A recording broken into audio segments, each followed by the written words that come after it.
खिप्रो में खबर ॾींदा हालत जिस्कम चेयरमैन सनान खान कुरैशी के घर ते हमले खिलाफ खिप्रो में जिस्कम कारकुन रोड ते निकरी आया। कारकुन पारा आज़ाद कुंभर अकबर मरी शौकत बुर्दी ऐं ॿियनि जी अगवानी में एहतजाजी मुज़ाहिरो करे धरणो हयो वियो ऐं वाक़े में मुलविस धुरनि खिलाफ कार्रवाई जो मुतालबो कयो वियो। मुज़ाहिरनि जो चवणु हो त सनान खान कुरैशी के घर ते हमलो खुलियल दहशतगर्दी आहे। सिंध के मसइलनि ते ख़ामोश रहण लाइ अगवाननि खिलाफ साज़िशूं कयूं पियूं वञनि। सनान खान कुरैशी के घर ते हमले में मुलविस धुरनि खे वाखो कयो वञे। बी सूरत में समूरी सिंध में धरना हया वेंदा। आज हमारा एहतजाज जीए सिंध कौमी महाज का चेयरमैन मोहतरम सनान खान कुरैशी के घर पे रात नामालूम डबल केबिन गाड़ी में चढ़े हुए कुछ एहलकार जिनको पुलिस की वर्दी पहनी हुई थी, कुछ जो है सादी ड्रेस में थे, उन्होंने हमला किया है।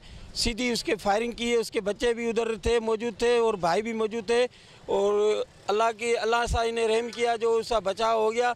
हम आलमी इदारों को अपील करते हैं कि जीए सिंध कौमी महाज जो सिंध की आज़ादी के लिए जदोजहद करती है, जीए सिंध कौमी महाज जो साईं जेएम सैयद की हकीकी पैरोकारी करते हुए सिंध अदम तशद्दुद की जदोजहद करती है, बार बार उसको टारगेट किया जा रहा है। सिंध के लोगों की आवाज़ उठाने के जुर्म में शहीद बशीर खान को शहीद किया गया, मकसूद खान कुरैशी को शहीद किया गया।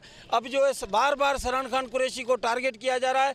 हम इंसानी हकों के इदारों को, आलमी अदालत को अपील करते हैं कि ये जो गुंडागर्दी हो रही है इनको काबू किया जाए और जिस्कम के चेयरमैन पे बार बार हमले जो है वो बंद किए जाए। ये हमारा एहतजाज जो पूरी सिंध में है।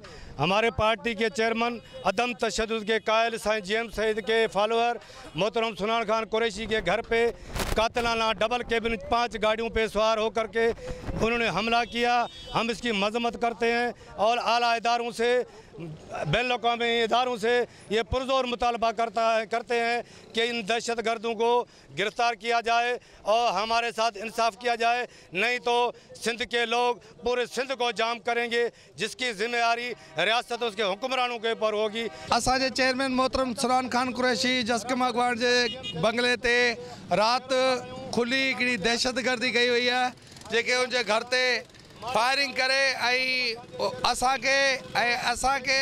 जीए सिंध जे साईं जेएम सैयद जे ॾिनल राहत हटाइण जे लाइ, खौफ़ज़दा करण जी हिकिड़ी नई रवायत क़ाइमु करण जे लाइ हिननि इहा नई एजेंडा शुरू कई आहे त जेके सिंध जे अंदरि सिंध जी ॻाल्हि कनि था, सिंधी क़ौम जी ॻाल्हि कनि था, सिंध जे हक़नि जी ॻाल्हि कनि था, या साईं जेएम सैयद जे रस्ते उनजे नक्शे क़दम ते हलनि था, उन्हनि माण्हुनि खे हटाइण जूं हिकिड़ियूं साज़िशूं कयूं पियूं वञनि।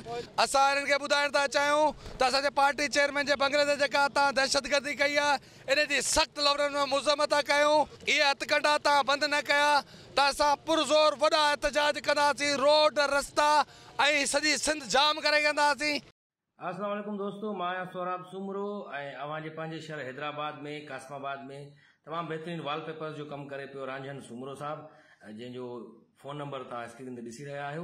तव्हां बि जेकॾहिं अहिड़ो वॉलपेपर हणणु चाहियो था जीअं मां ही हणायो आहे वॉलपेपर तमामु ज़बरदस्त ख़ूबसूरत तरीक़े सां रांझन सुमरो साहब खां, त तव्हां बि पंहिंजे घर खे ख़ूबसूरत बणाइण जे लाइ रांझन सुमरो साहब जूं ख़िदमतूं हासिलु कयो। तमामु बहितरीन ऐं मज़ीद ख़बरनि ऐं तफ़सीलात लाइ विज़िट कयो असांजी वेबसाइट www.awamiNewsHD.com ऐं ॾिसंदा रहो अवामी न्यूज़ HD।